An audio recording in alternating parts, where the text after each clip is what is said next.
So I had a question about how I get the eyeshadow pans into the new palettes that I bought, and I wanted to share this information with you anyway because the method that I use to depot, is what it's called, is really easy and like anybody can do it. So I'm going to share that with you today, and I don't have any eyeshadows to depot, so I'm just going to show you with ones that I've done before, and you can test it out and see what works for you. So one moment while I get my supplies.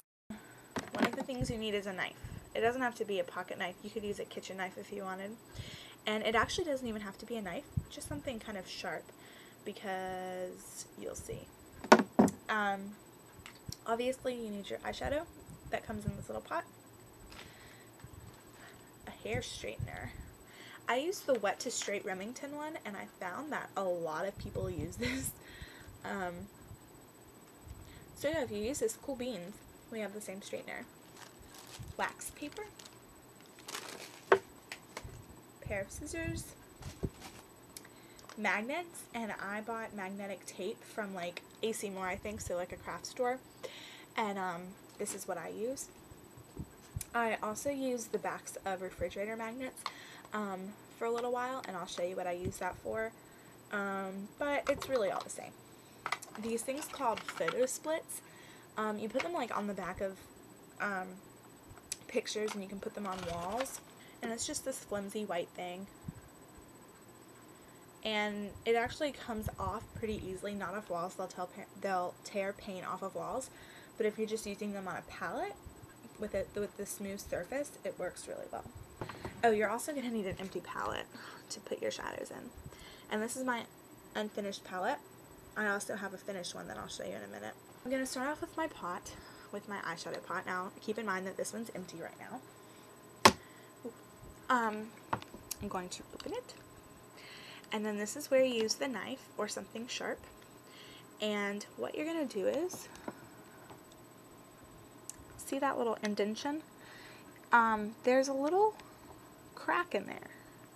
And if you put a sharp object in the crack and kind of jiggle it around, this part comes out. Ta-da! Now you're left with this, which, by the way, you can recycle with Back to m.a.c and get a free lipstick or eyeshadow depending on where you are. This is what it should look like. This is print. Alright, now what you're going to do is turn your straightener on. I always go to the highest setting because I just like to get it over with, and I'm kind of impatient like that. And I burn myself sometimes, but not any kind of lasting scar-giving burns or anything. Pretty good with, you know, keeping away. So you're going to take this and set it on a flat surface, and then you're going to take a small piece of wax paper. I only have a big one with me, but you don't need very much at all, and just place it on top of the bottom iron. And you only need a piece big enough to either cover the iron, if you please, or just the size of the pot. So you really don't need a big piece of wax paper at all. And then I'm just going to place it right in the center. What's going to happen with this is it's going to burn a hole right up the center, and that metal that you see is the pan that you're going to use to put in the palette. Once it gets hot, it's going to get hot and it's going to start melting on this area, but it's not going to just release the pan, which is another reason that you need the knife. Ta-da!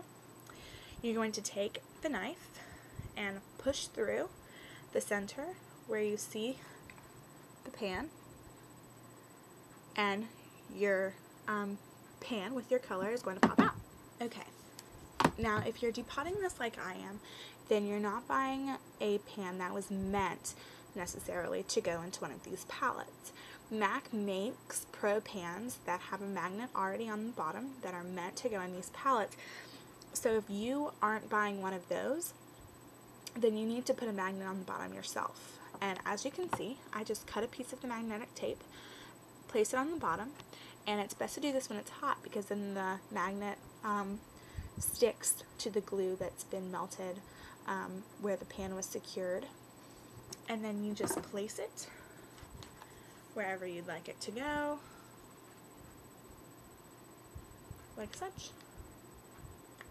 The next step in this is to put this part back into the pot. It should just click back in if you put it in right. Clicks back in, and you can close it. And then you're going to want to get the label with the name of the eyeshadow off of the bottom. This is a really easy process, and if you have the straightener turned on extra high, then it's a very quick process as well.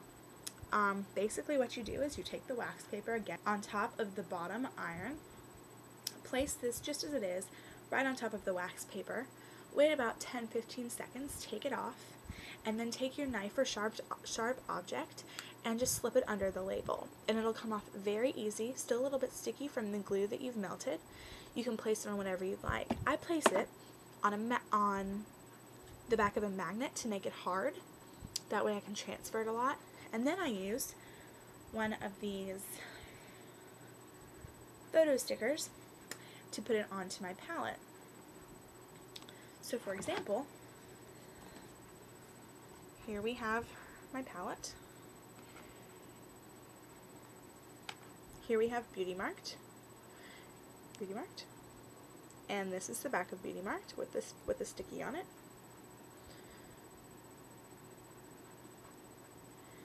And